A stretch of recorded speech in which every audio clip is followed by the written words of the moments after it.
Hello and welcome. Thank you so much for tuning in today. For today's adventure, I find myself here at the Green Lawn Cemetery in Columbus, Ohio. Now, I'm visiting the final resting place of a man that goes by the name of Daniel Tipton. Now, you might not recognize that name, and you might be asking yourself, who in the heck is Dan Tipton? Well, it's a very interesting story. Here in Columbus, we actually have a story connected to one of the biggest shootouts in the Wild West. Right here in Columbus. This is the story of Dan Tipton, his life, who he is associated with, and his death. Now we're gonna try and find where he is laid to rest at today and talk about his life a little bit. Now, I've done an extensive amount of research on Dan Tipton here. It's quite the story. It's actually quite a bit from our starting point. So sit back, relax, and enjoy the story. It actually turned out to be a pretty nice day. And I'm here at the cemetery and I'm looking for the final resting place of Dan Tipton. Now, most people won't recognize that name, but you probably will recognize Wyatt Earp and the Earp brothers. You might recognize Doc Holliday. I'm your huckleberry. You might recognize the shootout at the OK Corral. We're gonna look for Dan Tipton's gravesite. He is over here at section 45. And he's not very hard to find. He kind of sticks out a little more than others. Now, you see how most of these headstones are like a darker gray? Well, right here, it's the final resting place of Daniel G. Tipton. This is his story and how he is involved with Wyatt Earp and Doc Holliday. So there are countless ways to explain this story, but I want to explain it the best way that I know how, that I can relate to this entire story. So we all remember the movie Tombstone, right? With Kurt Russell, Sam Elliott, Bill Paxton, Val Kilmer, Michael Biehn, and countless of other great actors and actresses. Okay, so after the shootout at the OK Corral, Morgan gets killed. We all remember that scene. Okay, so after Morgan gets killed, Wyatt goes and gathers a posse and creates a thing called the Vendetta ride. This is where Dan Tipton joins in. This is how he gets involved with Wyatt Earp and his posse. It's an actually really interesting story. Dan Tipton was an American sailor, miner, gambler, and a member of a federal posse led by Wyatt Earp. He rode with the Earps Vendetta ride, during which 4 outlaws were killed. Tipton served aboard the U.S. Malvern during American Civil War, April 12, 1861 to May 26, 1865. After that, he kind of just drifted west. He showed up in Tombstone in March of 1881. When Morgan Earp was assaulted on March 18, 1882, Tipton was present in the billiards parlor where Morgan was killed. Tipton joined the Earp posse after a return from Prescott. While escorting Virgil Earp and his wife Allie to the train station bound to California, Wyatt killed Frank Stillwell, who had been named as suspect in Morgan's murder. Tipton rode with Wyatt, Doc, and the posse as they searched for other cowboys thought responsible for attacking the Earps. He was with the Earp posse when it rode out to Pete Spence's wood camp, where they found Florentino Cruz, a.k.a. Indian Charlie, who had been implicated in trying to kill the Earps. He returned to Tombstone to obtain more funds for the Earps and was arrested on trumped-up charges by Cochise County Sheriff and Earp enemy Johnny Behan. While in jail, he missed a shootout at Iron Springs on March 24th, during which Wyatt killed Curly Bill Brocius because he was bringing money to the Earp posse. After Tipton was released on March 25th, he was given $1,000 to take to Earp, donated by E.B. Gage, part owner of the Tombstone Mining Company. He took money to the Earp party at Henry Hooker's Sierra Bonita Ranch north of Wilcox.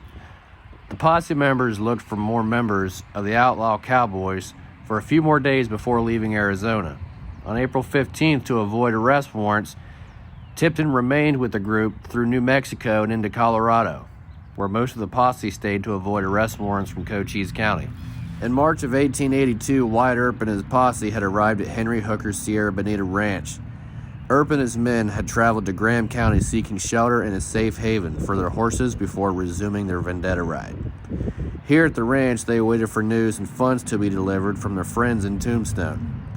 The man they trusted to deliver the much-needed money and info was a tough miner named Dan Tipton.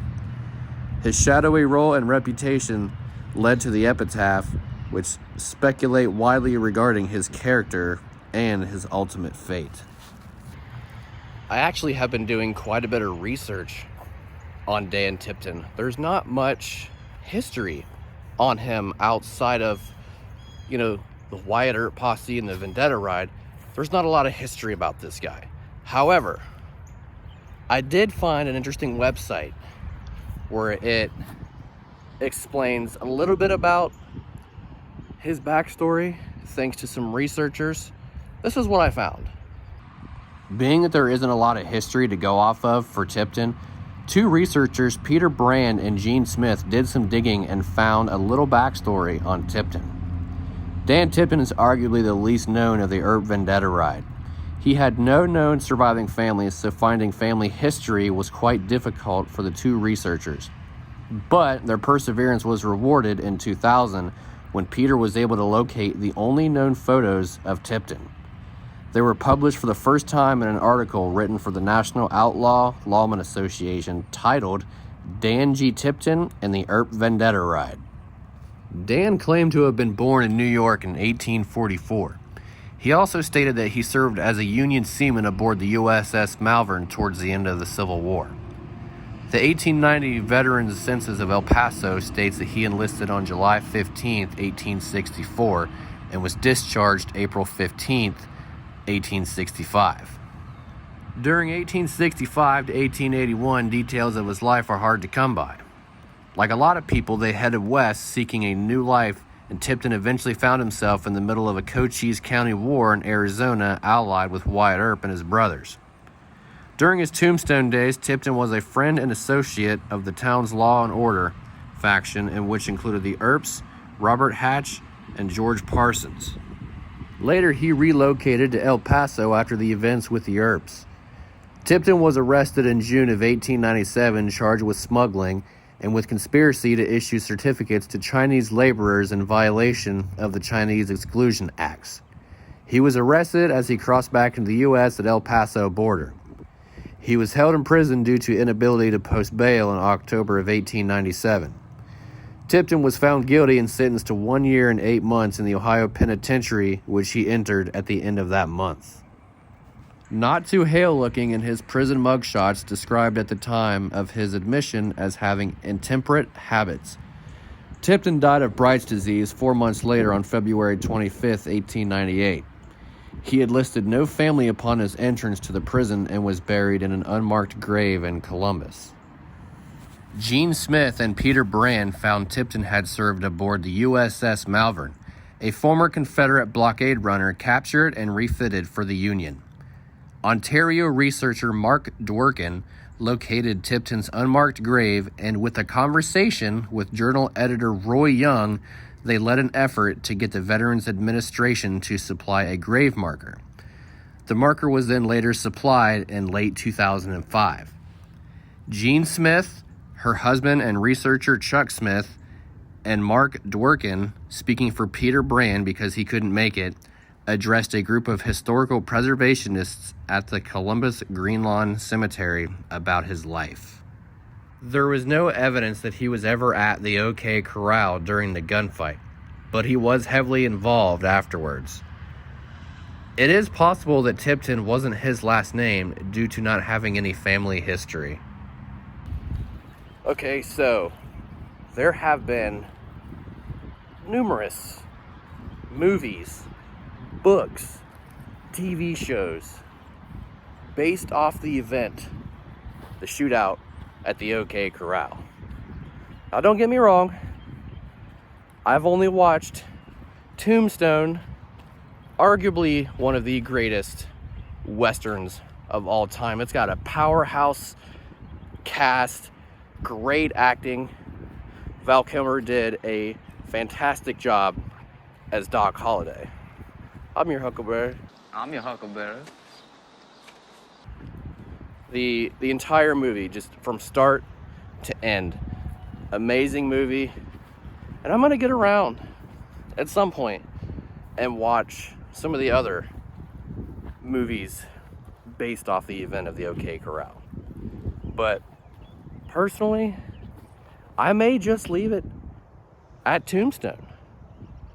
But it's just crazy because here in Columbus, we don't get a lot of Western, crazy stories like that. But it just so happens that Dan Tipton was associated with Wyatt Earp, the Earp brothers,